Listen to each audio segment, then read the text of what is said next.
con lo que vamos a empezar primero va a ser con la cámara de vaporización. La cámara de vaporización tiene distintos nombres, dependiendo en qué libro estés leyendo, tiene un diferente nombre. Entonces puede ser cámara de vaporización, tanque flash, Bessel, ¿ya? Y este cumple la función de aumentar la temperatura en este sistema. Un ratito. En este sistema, y una parte del refrigerante que entra va a salir como vapor y la otra parte va a salir como líquido saturado. Los dos son saturados, ¿ya? Más o menos este es el esquema que se utiliza. Vamos a tener dos compresores, voy a tener una cámara de vaporización instantánea, un condensador y un evaporador. Este es el ciclo inferior y este es el ciclo superior. Ya. Vamos a hacer un ejercicio. Es el siguiente. Considere un sistema de refrigeración por compresión de 2 etapas que opera en los límites de presión de 2 y 0,2 megapascales. El fluido de trabajo es el refrigerante 502. El refrigerante sale del condensador como líquido saturado y es estrangulado hacia una cámara de vaporización instantánea que opera a 0,6 megapascales. Parte del refrigerante se evapora durante este proceso para la vaporización instantánea. Este vapor se mezcla con el refrigerante que sale del compresor a baja presión. La mezcla se comprime luego hasta la presión del condensador mediante el compresor de presión alta. El líquido de la cámara de vaporización instantánea se estrangula hasta la presión del evaporador y se enfría el espacio refrigerado cuando se evapora en el evaporador. El refrigerante sale del evaporador como vapor sobrecalentado a 10 grados centígrados por encima de la temperatura del vapor saturado y que ambos compresores son isentrópicos. El compresor de presión de baja tiene una eficiencia del 79% y el de presión alta es ideal, o sea que su eficiencia es del 100%. Entonces vamos a determinar las entalpías en cada punto, como inciso A. En el inciso B vamos a determinar los flujos másicos. Si a la salida del evaporador se tiene un flujo másico de 0,518 kilogramos sobre segundo, el coeficiente de desempeño real, ideal y la eficiencia del ciclo.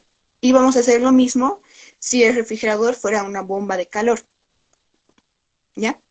Entonces, este es nuestro ciclo de Molière antes de hacer el ejercicio para que quede claro cómo se saca las temperaturas y también la entalpía en las partes de sobrecalentamiento y subenfriamiento. Necesito a alguien que quiera ayudarme en la presentación, por favor. Que me dé una presión. Chicos. Por si acaso los del grupo 2 tienen tarea de esto. Y a ver, con la presión de 1, Carlos Zavala. Ya. Y un sobrecalentamiento, chicos. Grados de sobrecalentamiento. Ya le pondremos 15. Si pueden ver, estoy agrandando el diagrama. El diagrama, este es el más rectito que he encontrado, por si acaso. En internet no hay mucho.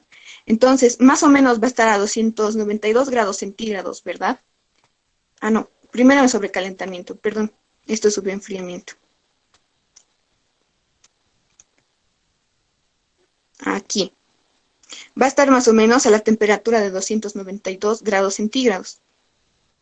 Entonces, más 15 grados va a ser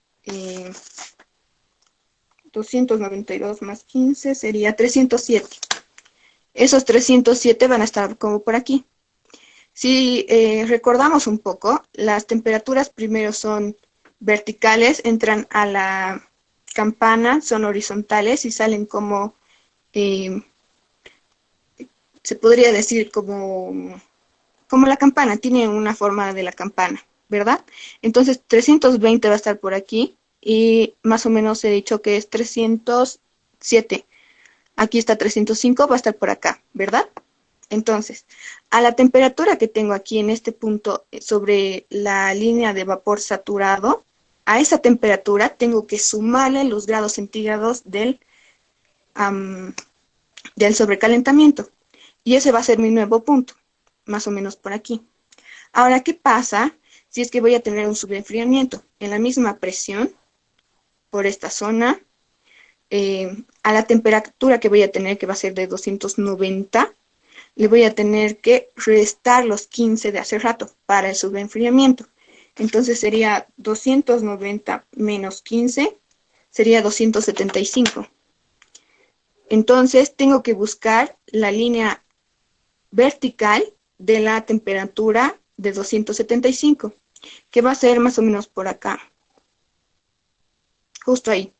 Y esa sería mi temperatura de subenfriamiento en la gráfica. ¿Ha quedado claro, chicos, o alguien tiene duda de esa parte para que podamos pasar?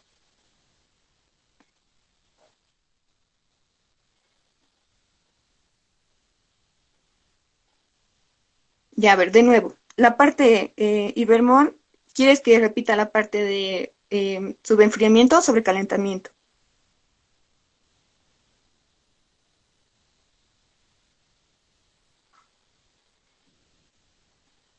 Ya, la parte de subenfriamiento. Esta va a ser la temperatura, ¿verdad? Este es el punto en el que choca la presión con la temperatura del líquido saturado, ¿verdad? En este punto, la temperatura va a ser de, ay no, no es 292, sería 288, ¿sí? De estos 288 hay que restarle los 15 grados centígrados del subenfriamiento. 288 menos 15 sería 273. Entonces voy a ir buscando aquí, en estas líneas que son de la temperatura, cuál es de 273. Esta línea, aquí hay una línea imaginaria, que sería de 275. Entonces 273 tendría que estar por acá. Este va a ser el punto de la nueva entalpía a esa temperatura, con su enfriamiento. Ahora sí,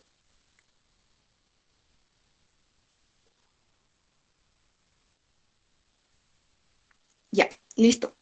Entonces pasemos a la siguiente diapositiva.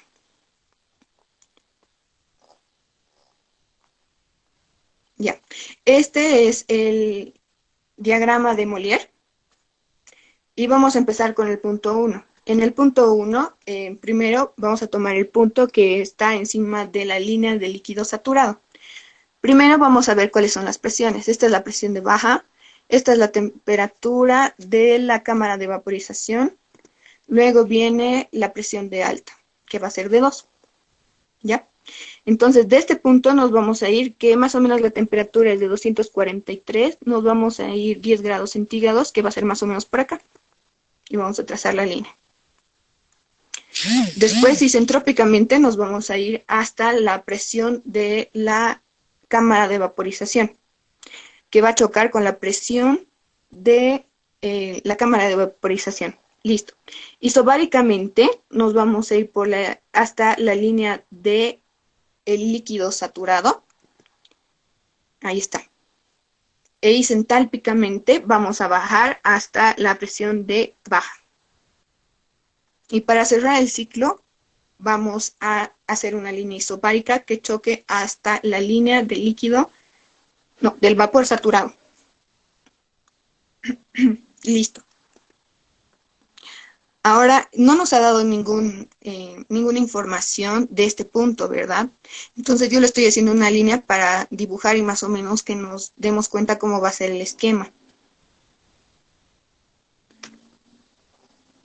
¿Cuál va a ser el esquema? Entonces, a esta salida, bueno, este punto va a ser la salida del compresor 1 y de la cámara de vaporización. Entonces, más o menos el punto tiene que estar entre el vapor saturado, la línea de vapor saturado y este. Por eso es que lo he puesto acá. Ahora, isentrópicamente hemos subido hasta la presión de alta y nos vamos a ir isobáricamente hasta la línea de líquido saturado. Este punto sí es el real. y nos vamos a ir isentálpicamente hasta la presión de la cámara de vaporización. Chicos, ¿hasta ahí hay alguna pregunta?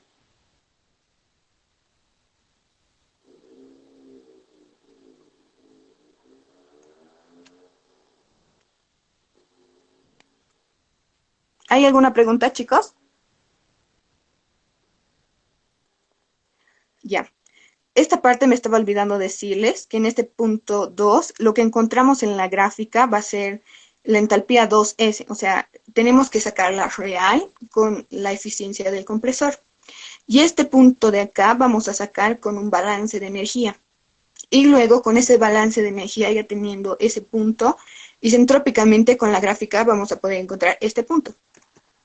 Y vamos a colocar los números. Este es el punto 1, este es el punto 2, el punto 3 es encima de la campana, es la entalpía del líquido o de vapor saturado que está saliendo de la cámara de vaporización. El punto 9, el punto 4, punto 5, punto 6, punto 7, punto 8.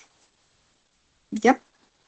Ahora, verticalmente, estas líneas verticales que tenemos son de la entalpía. Vamos a ir midiendo las entalpías de cada punto.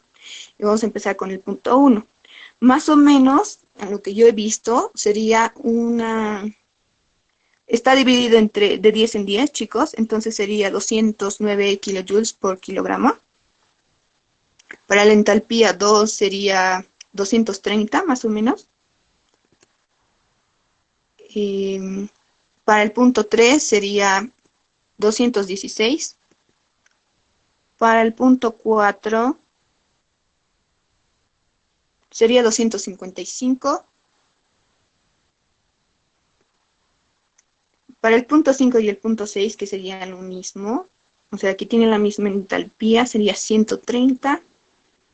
Y para el punto 7 y 8 van a ser 73 kilojoules sobre kilogramos. Ya. Antes de pasar a la siguiente parte, chicos, ¿tienen alguna duda de aquí?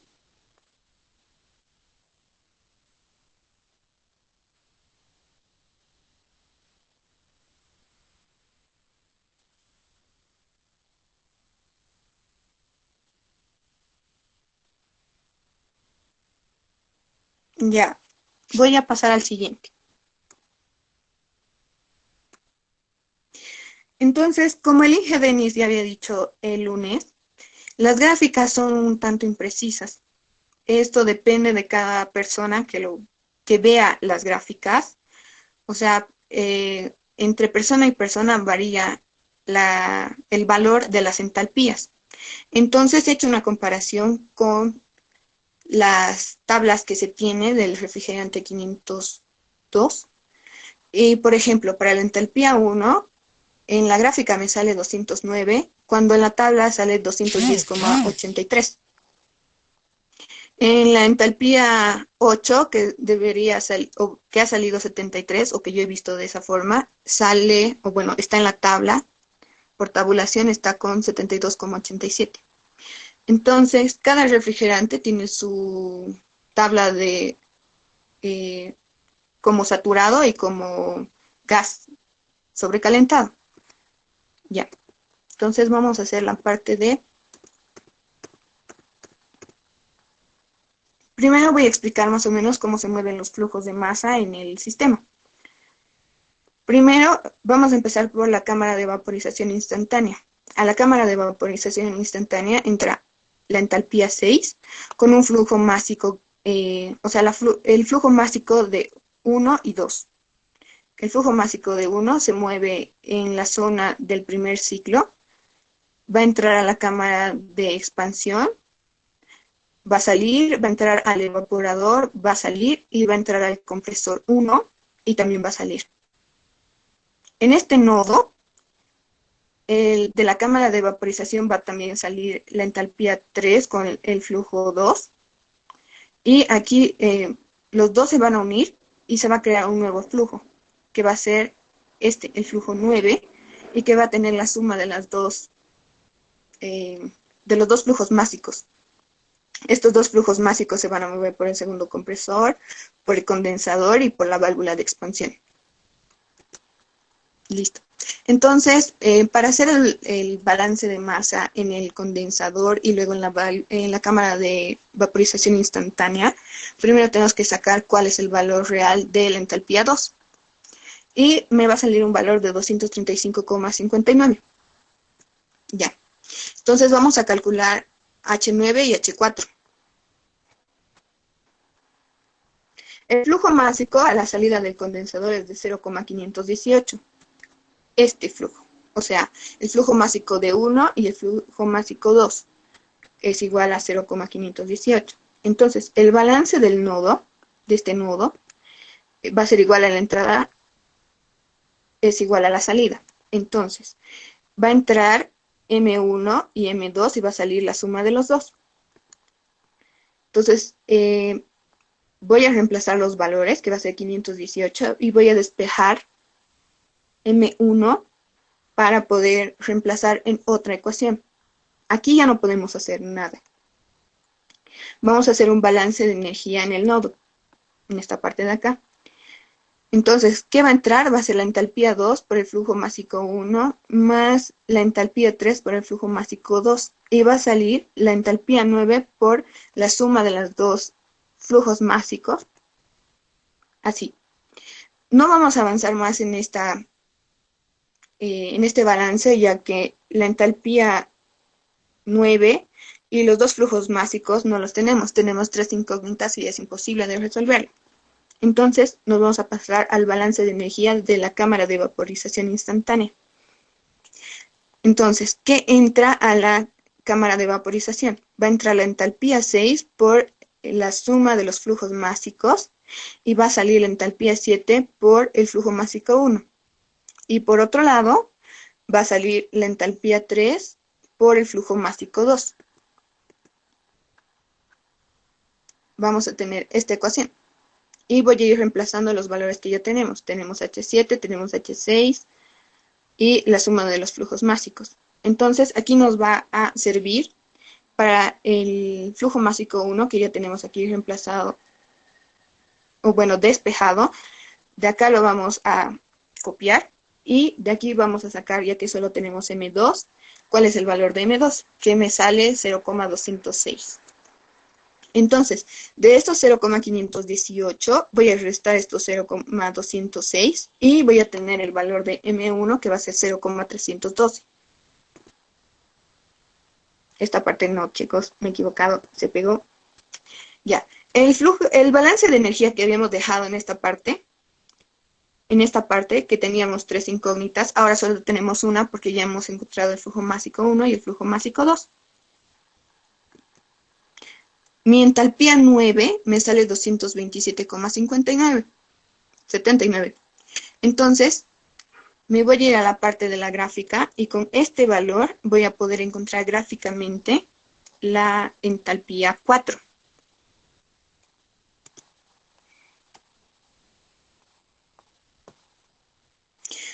Entonces, voy a encontrar que es 220, casi 228 por aquí, más o menos por acá. E isentrópicamente voy a subir hasta la presión de alta y voy a encontrar mi entalpía 4, que según lo que yo he sacado sale 255 kilojoules sobre kilogramo. Entonces ya hemos encontrado todas las entalpías y los flujos másicos. Y hemos hecho el inciso A y hemos hecho el inciso B. Entonces lo que sigue sería el inciso C y el inciso D.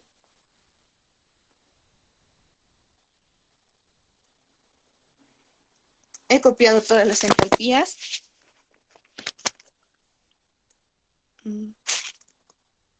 Otra vez voy a tener mi diagrama para poder explicarles. Entonces, mi COP real va a ser la salida necesaria sobre la entrada requerida. Va a ser el calor del evaporador, de esta parte de aquí, que está entrando al evaporador, sobre el trabajo de entrada. El trabajo de entrada para este ciclo va a ser del compresor 1 y del compresor 2. Por un balance de energías primero en el evaporador, vamos a encontrar que M1 por la entalpía de salida que va a ser 1 y la entalpía de salida que va a ser 8, y un balance de energía para el compresor 1 va a ser el de salida menos el de entrada para el flujo másico. Y para el segundo va a ser la entalpía de entrada menos la de salida por su flujo másico, que va a ser M1 más M2. ¿Hasta ahí hay alguna duda?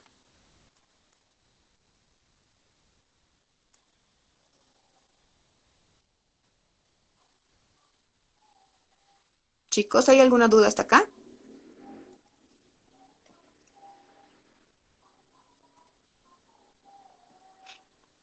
Ya, seguiremos. Entonces, voy a reemplazar todos los valores que tengo y voy a sacar que mi coeficiente de performance va a ser igual a 1,895. Ya. Para sacar el COP máximo o ideal, la temperatura del evaporador está arriba y abajo voy a tener la temperatura del condensador menos la temperatura del evaporador. Lo que me sale es 3,776. Y para la eficiencia del proceso sería el COP real sobre el COP máximo, lo que me da un valor de 0,5019, que multiplicado por 100 voy a tener un porcentaje de 50,19. Ya. Ahora, ¿qué pasa si fuera una bomba de calor en vez de refrigerador? Ya. En una bomba de calor, el principal objetivo sería transmitir calor al medio circundante. Entonces, en vez de que sea calor del evaporador que está saliendo del espacio refrigerado, en el caso de una bomba de calor tuviera que ser el calor que se está sacando del ciclo para calentar al medio circundante. Entonces, con un balance de energías acá, sería el flujo másico, que va a ser la suma del flujo 1 con el flujo 2, multiplicado por la entalpía de salida menos la de entrada, o sea, 5 menos 4. Y otra vez vamos a hacer los balances de energía del compresor 1 y del compresor 2. Aquí está. El flujo másico 1, la entalpía 2 menos la entalpía 1, y del segundo compresor va a ser la suma de los dos flujos másicos, la entalpía 4, que va a ser la de salida, menos la de entrada. Voy a tener un valor de 0,554, y para sacar el valor de COP máximo sería la temperatura del condensador menos la temperatura del evaporador. Y me sale la temperatura de el COP de 4,776. Entonces, dividiendo el COP real con el máximo, voy a tener que mi eficiencia va a ser del 11,66%. Y aquí acabaría el primer ejercicio. ¿Alguien tiene alguna duda?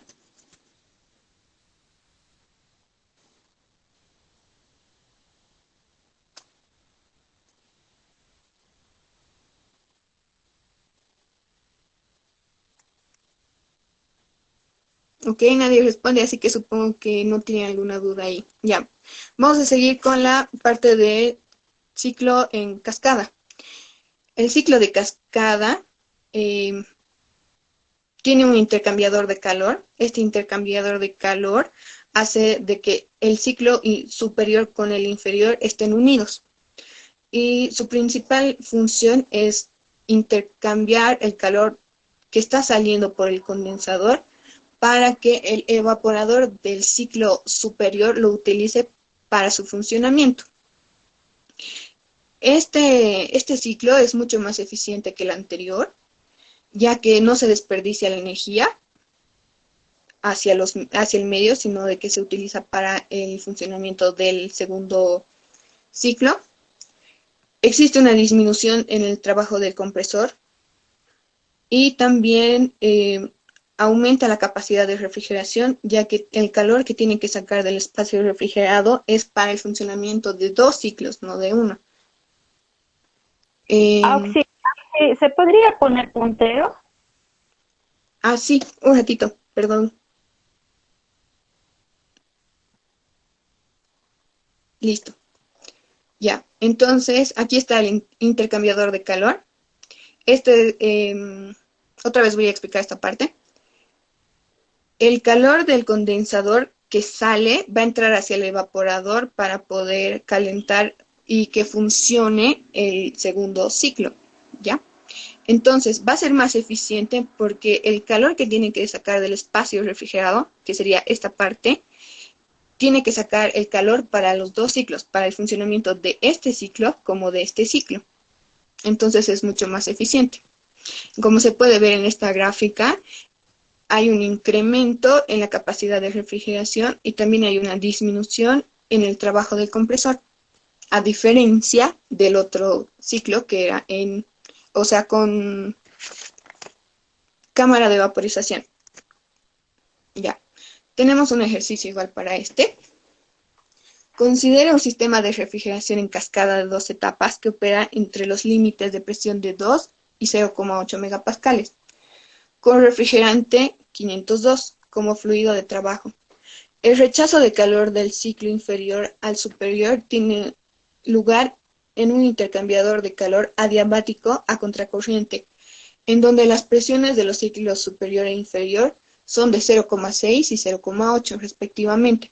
En ambos ciclos, el refrigerante es un líquido saturado a la salida del condensador. El vapor saturado es vapor saturado a la entrada del compresor del ciclo inferior. Existe un sobrecalentamiento por encima de la temperatura de saturación del vapor y el vapor saturado entra del evaporador al ciclo superior. La eficiencia isentrópica de ambos compresores es del 80%. Si el flujo másico de refrigerante en el ciclo inferior es de 0,15 kilogramos sobre segundo, determine el flujo másico de refrigerante a través del ciclo superior, la tasa de remoción del espacio refrigerado y el COP del refrigerador. Listo. Otra vez vamos a tener nuestro diagrama de Molière y tenemos que identificar las presiones que vamos a tener. Entonces, en esta línea verde está la presión de baja. Esta sería la presión de alta. Esta va a ser la presión que tiene en el intercambiador para el ciclo inferior y este sería para el ciclo superior. Entonces, las dos rojas van a formar o son las presiones para formar el ciclo superior y las dos verdes son para formar el ciclo inferior. Entonces, vamos a empezar con el punto 1 otra vez, en la presión baja donde choca con la línea del vapor saturado, justo ahí. Entonces, de aquí con esta temperatura tengo que ir moviéndome 15 grados centígrados, que va a ser por acá. Isentrópicamente voy a subir hasta la temperatura que se podría decir de alta del ciclo inferior y va a ser hasta acá. Isobáricamente me voy a ir hasta la línea de líquido saturado y voy a bajar isentálpicamente.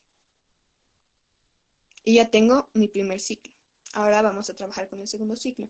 En el segundo ciclo no hay superenfriamiento, entonces vamos a empezar de este punto e isentrópicamente nos vamos a ir hasta la presión de alta del ciclo superior.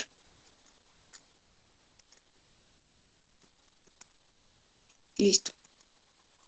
Nos vamos hasta la línea de la presión superior, o sea, de la presión de alta. Isobáricamente nos vamos a ir hasta la línea de líquido saturado.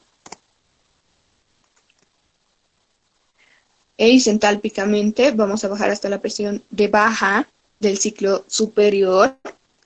Y así vamos a tener nuestro segundo ciclo terminado.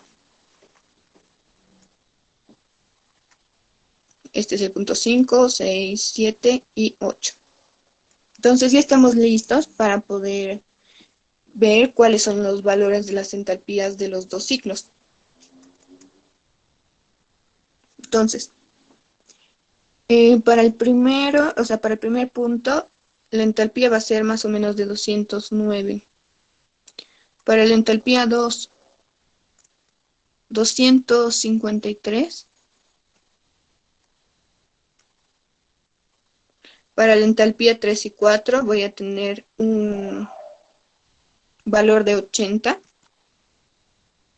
Para la entalpía 5 voy a tener un valor de 215.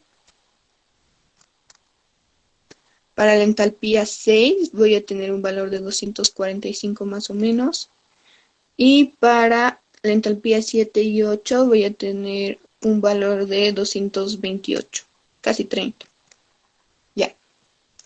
Tengo todas las entalpías en este recuadro. Y lo que tenemos que buscar es el flujo másico. Primero, las entalpías verdaderas de 2 y de 6 hay que calcularlas, ya que las eficiencias son del 80% para los dos compresores. Entonces mi entalpía 2 va a ser de 263,5 y de la entalpía 6 va a ser de 251,5. Ahora sí, para encontrar el flujo másico del ciclo superior, voy a hacer un balance de energías en el intercambiador de calor. Entonces todo lo que entra es igual a lo que sale. Lo que está entrando por el ciclo superior sería la entalpía 8 por el flujo másico 2. Y lo que está entrando por el ciclo inferior sería la entalpía 2 por el flujo másico 1. Lo que está saliendo por el ciclo superior sería la entalpía 5 por el flujo de masa 2. Y por abajo, en el ciclo inferior, estaría saliendo la entalpía 3 por el flujo másico 1. Tenemos de que el flujo másico 1 va a ser de 0,15.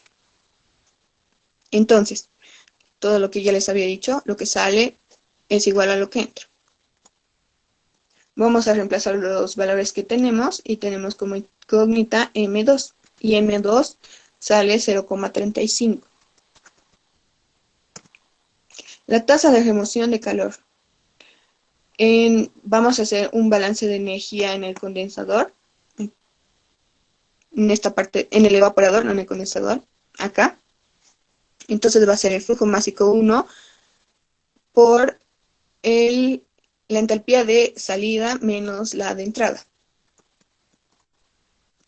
Reemplazando los valores, 0,15, el flujo de H1, 211, menos el flujo de salida que va a ser 78.